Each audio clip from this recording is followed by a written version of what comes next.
공동체 주택은 자가소유형이냐, 조합형이냐, 아니면 임대형이냐에 따라서 관리하는 방식은 조금 달라집니다.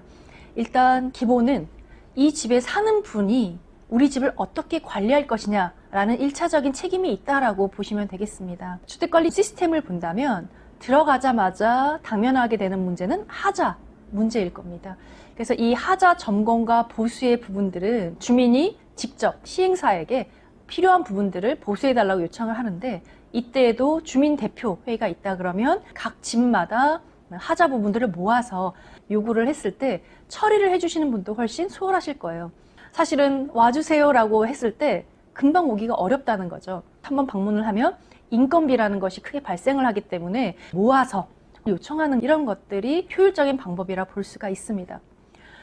주택관리 시스템의 하자 외에 살면서 발생하는 것은 유지관리가 될 텐데요. 필요할 때마다 수선하고 보수하는 것도 있지만 장기 수선 계획이라는 것을 마련을 해서 일정 시기가 됐을 때 주기적으로 보수하고 점검하는 부분이 굉장히 중요합니다. 일정 규모 이상의 아파트는 의무적으로 법에 정한 바에 따라서 작성을 하게 되어 있는데요. 소규모의 경우에는 임대사업자나 혹은 조합, 주민들이 스스로 장기수선 계획을 마련을 하셔야 됩니다. 주로 주요한 시설, 전기시설, 안전시설, 소방시설 이런 부분과 관련이 되는데, 법에서 의무적으로 하게 되어 있지 않은 시설들을 주민들이 매월 공동의 장기수선 충당금이라고 하는 것들을 적립해 두셨다가 필요한 부분에 페인트도 전체로 하고 창틀에 대한 교체도 하고 수선을 위해서 하는 활동이 바로 장기 수선 계획에 따른 유지관리라고 볼 수가 있습니다. 이런 거 외에도 안전을 위한 혹은 방범 관리 이런 부분이 필요하고요. CCTV 같은 경우에도 녹화 파일을 어떻게 관리할 것이냐 라든지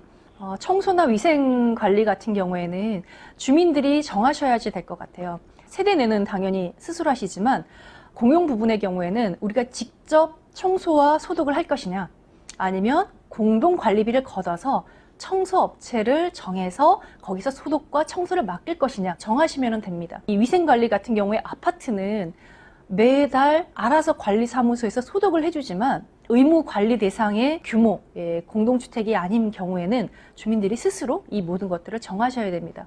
결국은 이런 부분은 공동관리비가 발생을 하죠. 이런 비용에 대한 처리를 어떻게 할 것이냐 하는 것이 주택관리의 한 축이라고 볼 수가 있겠습니다. 공동체 주택의 유지관리는 청소하고 어떤 설비들이 잘 작동을 하는지 점검하고 이런 부분이 1차적이고요. 2차적인 영역은 전문 기술자에 의해서 또 전문 설비를 통해서 진단하고 비용을 들여서 보수할 것인지 안 할 것인지 결정을 해야 되는 이런 두 가지 영역으로 나누어 볼 수가 있습니다. 자, 시범 사례를 통해서 장기 수선 계획이라는 것들이 어떻게 생겼고 또 어떤 내용들이 포함되는지를 볼 수가 있는데요.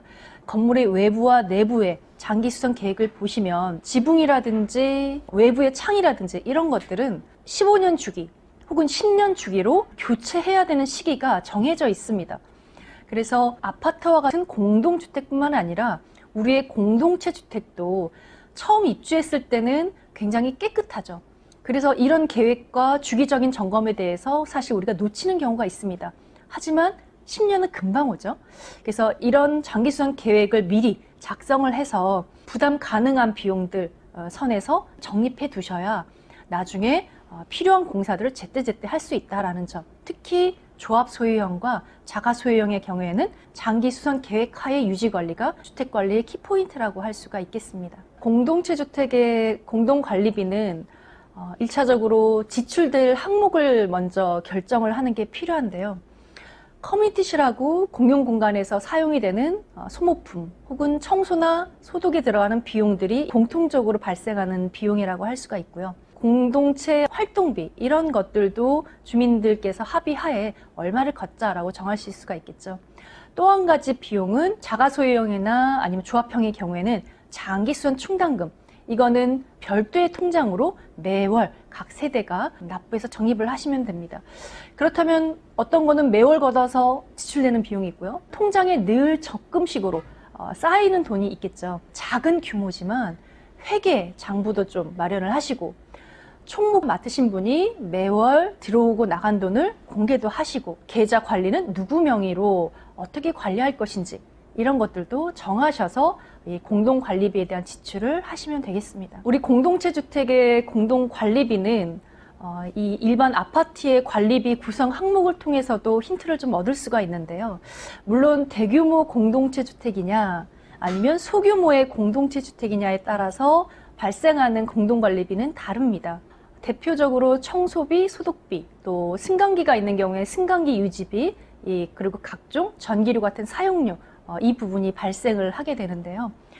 법정관리비라고 해서 대규모의 공동주택에서는 10가지 항목으로 걷게끔 공동주택관리법에 나와 있습니다.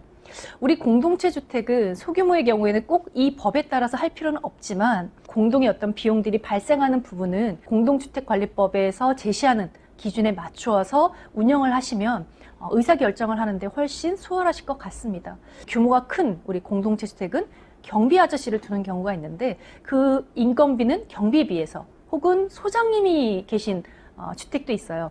거기서는 일반 관리비를 통해서 인건비가 나가게 됩니다. 그 밖에 난방비, 급탕비 이런 부분은 개별 사용료를 통해서 나가게 되고요. 수선 유지비가 일상적인 청소 보수와 관련된 비용이라고 볼 수가 있습니다. 위탁관리 수수료는 대규모의 공동체 주택, 100세대 규모다 이런 경우에는 관리를 직원들도 뽑고 건물의 유지관리 부분들을 아예 이렇게 위탁을 하게 되는데 전문 위탁관리 업체가 있습니다. 그래서 그 위탁관리 업체에 주는 수수료가 위탁관리 수수료라고 보시면 되겠습니다. 그 밖에 건물의 화재 보험료라든지 그 다음에 대표회의가 있다 그러면 대표회의도 회의하고 모였을 때 다과라든지 이런 운영비가 필요하겠죠. 이런 것들이 필요하다 싶으면 주민들 총회에서 대표회의 운영비로 우리는 얼마를 매월 책정하자 정하셔서 사용을 하셔도 좋습니다. 어떤 주택에서는 대표들이 애쓰니까 공동관리비를 면제해주자 이렇게 작지만 성의를 보이는 사례도 있습니다. 공동체 주택에서 참여 주체는 일단 주민 외에 도움을 줄 수 있는 혹은 같이 협력을 할 수 있는 그런 주체로 볼 수가 있는데요. 전문가 그룹의 어떤 지원과 도움을 받을 수도 있고요. 시라든지 구청의 어떤 공공의 도움을 받을 수도 있을 겁니다. 우리의 공동체 주택이 지금 공급 초기이고 또 이렇게 살아보는 것이 오래되지 않았기 때문에 경험들이 부족합니다. 그래서 이 주택의 어떤 주민들이 공동체 주택의 가치를 살리면서 잘 운영이 되시게끔 도와주는 그런 역할들을 하고 있는데요. 공공에서는 예를 들어 서울시의 경우에는 원데이 클래스라든지 계획적인 수선 유지는 어떻게 해야 되는지 이런 전문적인 부분에 대한 컨설팅 요청을 받을 수가 있고요. 커뮤니티와 관련해서는 공동체 코디네이터라든지 공동체 매니저라든지 이런 분들에 대한 지원을 통해서 다양한 공동체 정보들 그리고 주민 특성을 고려해서 기획을 어떻게 할 것인지 또 자체 예산도 있겠지만 공모 사업을 통해서 우리가 지원을 받을 수 있는 사업들은 뭐가 있는지 이런 각종 정보들을 제공받는데 이런 외부의 어떤 도움들도 충분히 받을 수가 있습니다. 네, 짧은 시간이지만 우리 공동체 주택에서 우리가 어떤 공동체 모습으로 살 것인가를 잠깐 소개를 드렸었는데요. 결국 중요한 거는 우리 주민분들이세요. 주민분들이 선택하시고 많은 대화를 통해서 이 모든 것들을 결정을 하시면 정답은 없습니다. 우리가 행복하게 살아나기 위한 결정 적극적으로 나누시기를 그런 마음이고요. 주택관리와 관련된 전문적인 부분들은 찾아보시면 도움을 얻으실 만한 부분들이 상당히 많이 있습니다. 그래서 이 주택이 물리적인 수명 40년, 50년이지만 그거보다 더 오랫동안 이 공동체의 어떤 가치를 누릴 수 있는 주택이었으면 합니다.